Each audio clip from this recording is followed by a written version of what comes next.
There's a precise moment of dread that every introspective person knows intimately. It is the sound of an unexpected knock at the door, or the ping of a notification from someone asking to stop by. For most, this is a minor social inconvenience. But for a specific segment of the population, those who value the architecture of their own minds above the validation of the collective, this event triggers a visceral, physiological response. Your chest tightens, your brain begins a rapid calculation of how much social energy you have left, and a wave of exhaustion washes over you before the guest has even arrived. You aren't being rude, you are being protective. Society has spent centuries branding this preference for solitude as antisocial, cold, or even pathologically shy. We are told that a well-adjusted life is one that is constantly open, permeable, and accessible to others. But Carl Jung, the pioneer of analytical psychology, viewed this differently. He understood that the psyche is not a public park, it is a private sanctuary. When you feel a profound resistance to having visitors, you aren't failing to be normal. You are actually signaling that your soul has a higher priority, the process of individuation. The truth is, your home is an extension of your nervous system.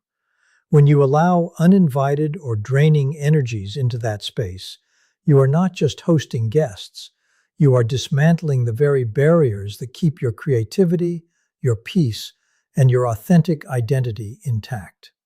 In this deep dive, we are going to unpack why your desire for privacy is actually a sophisticated form of psychological hygiene. We will explore the persona you are forced to wear when people enter your space, why your brain views social intrusion as a threat, and how to reclaim your sovereignty without succumbing to the guilt of societal expectations. If you have ever felt like a misfit for wanting to be left alone, this message will change the way you view your entire existence. Stay with me, because what we are about to uncover about the inner castle will validate every instinct you've ever had to keep your door closed. We live in an age of hyperconnectivity, where the boundaries between the self and the collective have been systematically eroded. To be available is considered a virtue, and to be private is increasingly treated as a character flaw. Yet when we analyze the structure of the human psyche, we find that the most profound insights, the most creative breakthroughs, and the most stable emotional identities are forged in the silence of the private sphere. If you find yourself avoiding visitors, you are not regressing. You are defending the sacred space required for your soul to do its most important work. This is not about hating people. It is about respecting the sanctity of your own internal landscape. When a guest enters your home, your brain undergoes a rapid, unconscious shift. You move from your authentic self into your persona, the social mask designed to meet the expectations of the outside world. This is a form of cognitive labor. You must manage your tone, curate your responses, and regulate your reactions to ensure the visitor feels comfortable. For those with high levels of self-awareness, this performance is exhausting. The friction between who you are in your solitude and who you must be to accommodate a guest creates a psychic split. You aren't just tired because of the conversation, you are depleted because you have been performing a role instead of existing in your natural state. From a neurobiological standpoint, the introverted archetype operates on a lower threshold of stimulation. While extroverts gain energy from external input, you are a battery recharger. Your nervous system stabilizes when the sensory environment is controlled and predictable. Visitors act as an energy leak. They introduce erratic sensory inputs, unexpected demands, and emotional variables that your brain must process in real time. By limiting visitors, you are practicing essential psychological hygiene, keeping your cortisol levels low and your cognitive bandwidth reserved for internal synthesis and reflection. Often the resentment we feel toward unwanted guests is actually a reflection of our shadow, the part of us that fears societal judgment. We feel guilty for saying no because we have been conditioned to believe that our value is tied to our utility to others. When you refuse to host, you are daring to defy the collective mandate that says, "Your time belongs to me." This is a radical act of individuation. By closing your door, you are declaring that your peace is not a resource to be exploited by those who cannot sustain their own. Jung believed that the inner castle, the deepest part of our psyche, must be fortified against the external world to allow the self to emerge. Your home is the physical representation of this castle. When you curate who enters, you are curating your own soul's environment. Solitude is the crucible in which we transform raw experience into wisdom. If you do not protect your space, you lose the ability to dream, to analyze, and to become who you are truly meant to be. Your dislike of having visitors is not a dysfunction. It is a sophisticated boundary mechanism. It is the intelligence of your soul, signaling that it requires space to breathe, to heal, and to integrate. You do not owe your presence to the world at the expense of your own mental equilibrium. When you honor your need for privacy, you aren't becoming isolated, you are becoming whole. You are ensuring that when you do choose to open your door, it is done from a place of abundance and authentic connection, rather than the depletion of a forced performance. The domestic architecture of an independent home functions as a highly sophisticated physical manifestation of the human psyche, operating as a critical external variable that directly influences the stability of an individual's internal nervous system. To view a living space merely as a physical structure designed for basic shelter or social aggregation is to fundamentally misunderstand the neurobiological connection between our immediate environment and our soul. From a psychological perspective, the home serves as the ultimate boundary, the exact geographic threshold where the relentless demands of the collective world end and the sacred work of individual consciousness begins. For the highly sensitive soul, this environment is not just property, it is a vital, living extension of their internal world that must be carefully managed to maintain emotional equilibrium. In a society that culturally and systematically conditions individuals to view hospitality and an open-door policy as the definitive benchmarks of a healthy, integrated personality, the conscious decision to reject visitors is frequently pathologized as a social defect or an antisocial behavior pattern. However, analyzing this aversion through a deeper psychological framework reveals that the resistance to hosting guests is actually a highly sophisticated defense maneuver executed by an evolved consciousness seeking to protect its primary energetic baseline from external dysregulation. When an individual allows a visitor to cross the threshold of their domestic sanctuary, they are not merely opening a physical door. They are introducing a complex, volatile, sensory variable into a space that requires absolute predictability to function restoratively. The human brain is hardwired for constant environmental scanning when in the presence of others, a survival-driven mechanism that forces the subconscious mind to continuously monitor social cues, interpret shifts in tone, and predict the unexpressed expectations of a guest. This hypervigilant scanning loop places an immense cognitive load on the prefrontal cortex, effectively forcing the host to partition a massive percentage of their neurological bandwidth just to maintain a veneer of social harmony and comfort for the visitor.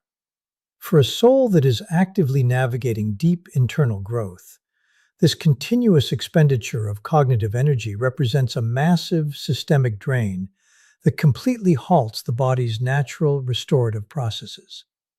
The home is meant to be the single, uncompromised geographic coordinate where the ego is finally permitted to drop its defensive armor and hang up the exhausting social mask required by the external world. The presence of a visitor immediately breaks this psychological sovereignty, forcing the individual back into a performance state where their internal dialogue is interrupted by the shallow static of small talk and social pleasantries.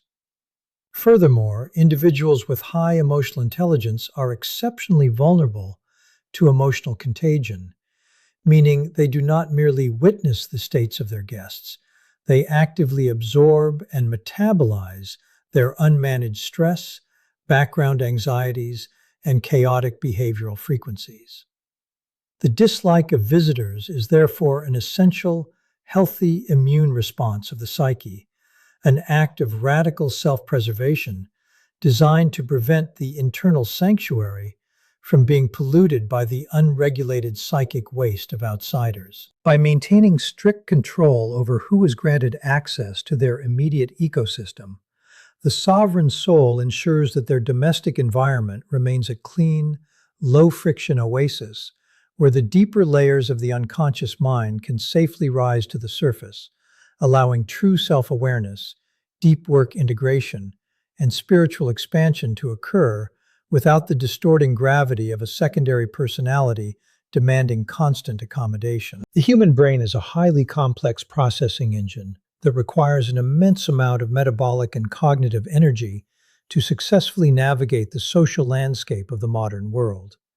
For the vast majority of our waking hours, our consciousness operates in a state of continuous social monitoring, an advanced evolutionary adaptation that forces us to constantly scan our environment for interpersonal data, read microscopic facial expressions, and interpret the unexpressed emotional states of those around us.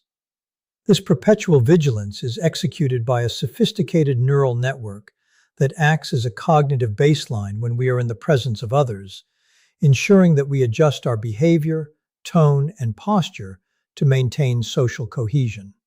While this capacity for emotional attunement is a definitive hallmark of high emotional intelligence, it places a severe compounding strain on our psychological bandwidth, requiring our prefrontal cortex to manage an ongoing stream of interpersonal calculations. When a person finally returns to the isolation of their own home, the brain is meant to experience a profound structural shift, moving out of this demanding outward-focused tracking mode and activating what behavioral scientists call the default mode network.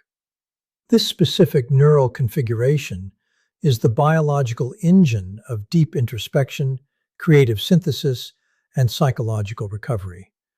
It is the state in which the psyche processes personal experiences, metabolizes emotional residue, and consolidates its sense of self.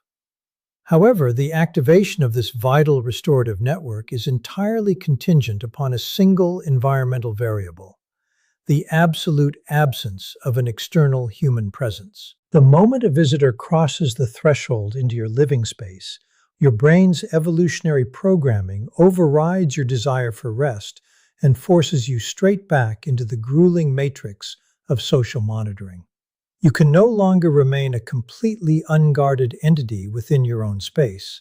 Instead, you are instantly cast into the demanding role of a host, which requires you to prioritize the sensory comfort, emotional safety, and cognitive expectations of your guest over your own psychological needs. Every movement the visitor makes, every silence that stretches between you, and even the subtle shifts in their body language are automatically processed by your nervous system as incoming data that demands an appropriate, socially harmonized response. This creates an exhausting internal friction for a deep soul, as the energy that should be utilized for inner exploration and self-soothing is forcefully redirected to maintain a superficial veneer of hospitality. The aversion to having visitors is, at its core, an intuitive recognition of this hidden metabolic tax, a refusal by the deeper layers of the consciousness to bankrupt its own emotional reserves for the sake of social pleasantries. The soul understands that the constant obligation to entertain, accommodate, and manage the psychological comfort of an outsider effectively suffocates the quiet environment required for true internal integration. It recognizes that you cannot successfully map the labyrinth of your own subconscious or listen to the quiet, authentic whispers of your soul while simultaneously scanning a guest to ensure their tea is filled or their expectations are met. By fiercely resisting the entry of visitors, an individual is not exhibiting an ungrounded social phobia, but is instead enforcing a necessary boundary that protects their brain from chronic sensory overload, preserving the pristine cognitive silence required to heal from the exhausting friction of the collective world. The psychological threshold where an individual consciously chooses to reject the societal obligation of home hosting represents a monumental transition in the journey of self-actualization, signaling that the soul has reached a stage of development where it prioritizes its own deep integration over collective expectations. In the analytical framework of Carl Jung, the external world is a living theater onto which the deep structures of our internal landscape are constantly projected, meaning that the physical boundaries we establish around our personal property are an accurate mirror of the structural boundaries we have developed within our own consciousness. When an individual experiences a profound, recurring aversion to having visitors, it is frequently an indication that they have crossed a major psychological milestone and are entering a period of deep internal restructuring. In the ordinary course of social existence, the vast majority of human interactions are dictated by what Jung classified as the persona, the highly stylized, socially compliant mask that the ego constructs to successfully meet the behavioral demands, cultural norms, and professional expectations of the collective world. This persona is a necessary tool for survival in the outer matrix, but it operates as a psychological exhausting mechanism that requires a continuous suppression of our raw, unfiltered, and chaotic internal truths.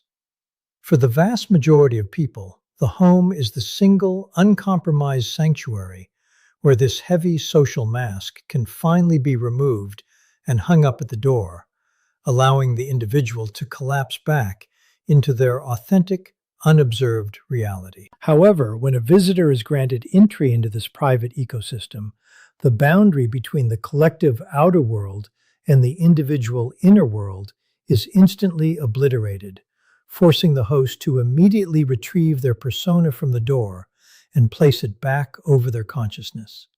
The discomfort, resentment, or low-grade anxiety that a deep soul feels when considering the arrival of a guest is not an irrational phobia. Rather, it is an intuitive recognition that the presence of an outsider will forcefully abort their internal dialogue and disrupt their processing of deep unconscious material. The soul requires vast, uninterrupted expanses of absolute stillness to successfully execute the alchemical work of metabolizing life experiences, healing old emotional wounds, and integrating shadow elements that have been repressed during the friction of public life. This profound psychological maintenance cannot be performed while simultaneously managing the superficial mechanics of a social gathering, exchanging pleasantries, or maintaining the rigid posture of hospitality. To a highly evolved consciousness, a visitor's presence represents a form of environmental pollution that forces the host to partition their vital cognitive bandwidth to accommodate a secondary personality, effectively sacrificing their personal transformation on the altar of social compliance. By actively enforcing a strict policy of isolation and refusing to allow their domestic sanctuary to be breached by the expectations of others, the individual is executing a profound act of psychological sovereignty. They are declaring that their internal order, their mental clarity, and their spiritual expansion are infinitely more valuable than the fragile validation that comes from being perceived as a warm, accommodating host by the collective structure. This rejection of the traditional script of hospitality is a definitive sign of emotional maturity, proving that the person has developed a sufficiently strong internal locus of control to withstand the subtle guilt and social shaming that culture imposes on those who choose to close their doors to the world. The aversion to having visitors within one's domestic sanctuary is frequently driven by a profound and highly protective defensive maneuver of the highly sensitive soul, a necessary act of psychological self-preservation designed to safeguard its primary baseline from the chaotic emotional frequencies of outsiders. To understand the depth of this resistance, one must analyze the concept of psychological sovereignty through the lens of advanced emotional intelligence and energetic regulation. The highly evolved or deeply sensitive consciousness does not experience an environment as a collection of inert physical objects. Rather, they experience a space as an intricate web of energetic resonances and emotional frequencies. When such an individual spent years constructing a home that is aligned with their internal order, that space becomes an extension of their own nervous system, a pristine, low-friction environment calibrated specifically to maintain their psychological equilibrium. However, individuals who possess this level of internal depth are also exceptionally vulnerable to a behavioral phenomenon known as emotional contagion, meaning their neural networks are structurally designed to absorb, mirror, and process the unspoken emotional waste of those in their immediate vicinity. When a visitor enters this highly calibrated ecosystem, they do not arrive merely as a physical body.